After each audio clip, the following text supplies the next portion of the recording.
అక్కడే యముడు శివకేశవ అష్టోత్తర శతనామం రాశాడు. శ్రీకంఠాయ నమః, శ్రీకాంతాయ నమః అంటే ఒక నామం శివుడు, ఒక నామం విష్ణువు. మొత్తం 108 నామాలు. అష్టోత్తర శతము అంటే ఈ 108. అష్ట అంటే 8, ఉత్తర ఎక్కువగా కలిగిన, శత 100. 8 ఎక్కువగా 100 అంటే అర్థం ఏంటి? 108 అనమాట. అది అష్టోత్తర శతం అంటే అర్థం.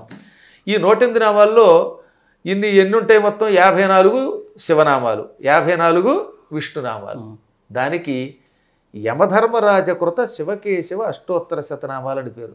అవే ఎక్కువ చదివాను నేను అక్కడ. నాకు ఒక మహానుభావుడైన శిష్యుడు ఉన్నాడు. అంత గొప్ప ధర్మాత్ములు చాలా అరుదుగా ఉంటారు. ఆయన చెన్నైలో ప్రముఖ వ్యాపారి, బలాహా కెమికల్స్ అని వారు నడుపుతూ ఉంటారు. ఆయన చాలా గొప్ప డోనరు.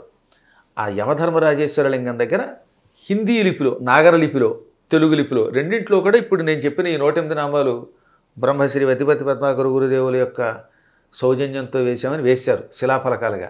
కాబట్టి మీరు అక్కడికి వెళ్ళినప్పుడు అవి చదువుకోవచ్చు అనమాట. వెళ్ళిన వాడు తెలుగు వాడు చదువుకుంటారు, హిందీ వాడు చదువుకుంటారు. ఇప్పుడు అక్కడికి జనం పరంపరగా పెడుతున్నారు, ఆ నామాలు చూసి తరిస్తున్నారు.